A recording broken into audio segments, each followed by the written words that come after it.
마지막으로 건희 오빠 얘기 좀 하고 넘어가겠습니다. 우리가 많은 왜 이걸 휘었냐?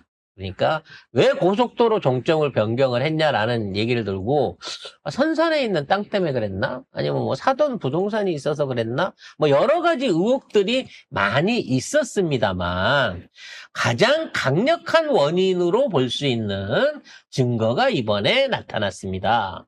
네. 자, 김건희 일가의 전원주택 사업 PPT 문건이 JTBC에 의해서 공개가 됐는데요. 자, 김건희의 오빠 김진우가 작성한 것으로 보이는데 전원주택 개발 사업 추진 현황이라는 PPT 형식으로 되어 있습니다. 그러면서 경기도 양평군 강상면 일대 부지에 전원주택을 짓는다는 계획과 함께 구체적인 예상 분양가도 적시가 돼 있었다라고 합니다. 심지어 이거는 고속도로 예비 타당성 조사 결과가 나오기 전부터 이미 사업을 구상했을 정도로 작성이 일찌감치 됐다라고 합니다. 그러니까 2022년도, 22년도부터 시작해 23년 초반에 이제 종점 변경 사안이 나오기 시작하잖아요. 그러니까 2023년에 국토부가 기존 양서면이 아닌 강상면으로 종점 변경을 추진을 하죠. 요거를 하고 있는 상황인데 얘네들은 2016년도부터 그렇죠, 이미 이걸 하겠다고 얘네들은 계획이 다 있었던 거죠. 그러니까. 그래서 이게 단순하게 토지 가격 튀겨 먹으려고 덕금이처럼 덕금이나 저기 기현이처럼 토지 가격을 튀겨 먹으려고 한 게 아니라 아예 그 예상 부지에다 전원주택을 지어가지고 그걸로 분양 차익을 때려 먹으려고 그 계획을 세운 거예요. 그러니까 도로 계획이 있기 전에 땅을 사야 거기가 맹지라서 싸게 사잖아요. 그렇지. 그러니까 그 2016년도에 이미 계획을 사오고 아마 ESIA 이름을 안 썼으면 또 주변에 다른 사람 명의로 해갖고 엄청나게 예비 주택단지를 세워놓고 있는 거야. 그러면서 처음에는 대통령이 될 것까지는 그때는 생각을 못했으니까 처음에는 군수나 뭐 검찰총장 힘으로 갖고 어떻게 해보려고 찌쩍찌쩍 하다가 잘 안 됐지. 잘 안 되던 과정 중에 갑자기 제부가 대통령이 돼버렸어.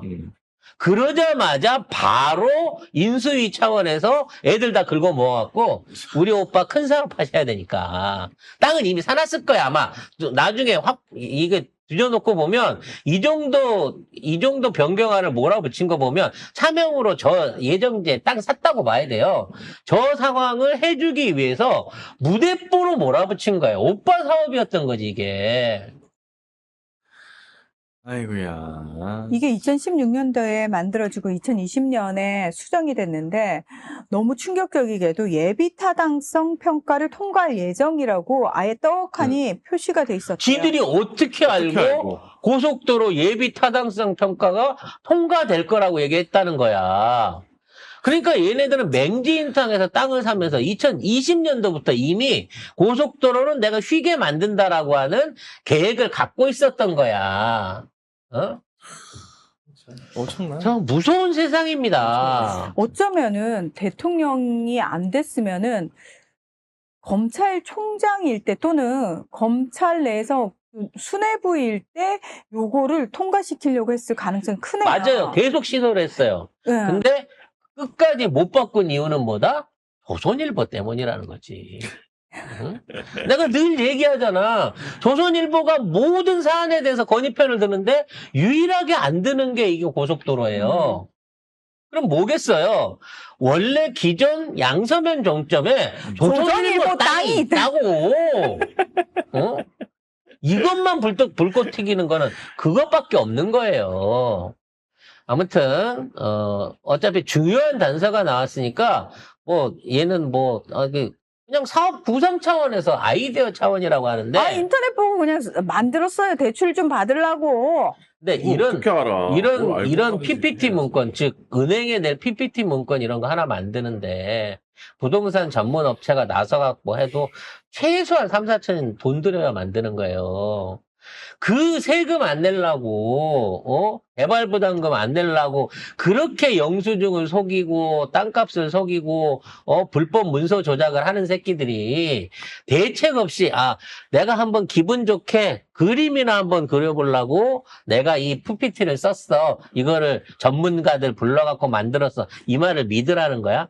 이미 이게 돌아가 버렸는데, 이쪽 방향으로. 그러니까 이건 단순하게 땅 투기가 아니었던 거예요.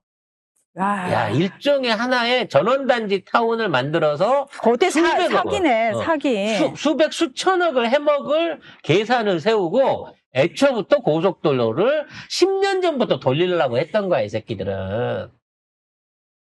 아유, 너무 힘이 없네요. 이런 나라에서 살고 있다는 게 너무 화가 납니다.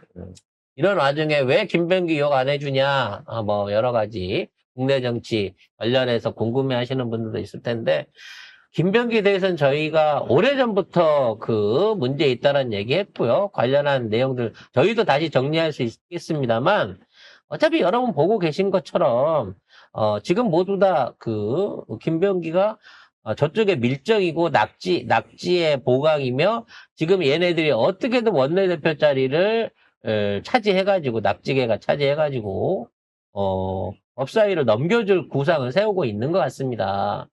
그렇게 되지 않으려면 이번에 제대로 된 원내대표를 뽑아야 되는데, 이거 11일날 합쳐서 같이 뽑겠다라는 발표에는 저는 굉장히 이게 좀 문제가 있다고 생각이 돼요.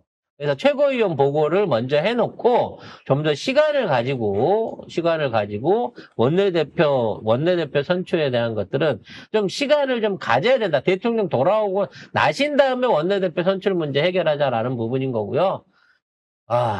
너무 죄가 많아서 오늘도 뭐 새로 하나 터졌더구만요. 계엄 다음 날 자기 지역구에 있는 사람 민원 조사하려고 국회로 사람 불러서 협박한 거. 아무튼 민주당 안에도 지금 정리해야 될 것들이 너무 많습니다만, 거기에만 이슈를 몰아쳐서 보게 되면 소탐 대실할 수 있는 부분도 분명히 있는 거니까, 저희 방송에서는 조금 더 사안이 정리가 된 다음에 좀 더 냉정한 분석으로 이 내용들은 다루도록 하겠습니다. 오늘이 대통령의 마지막 상하이 일정을 보내시는 날인데요. 좋은 성과들 내일도 여러분한테 보고 드릴 수 있도록 준비 잘해서 돌아오겠습니다.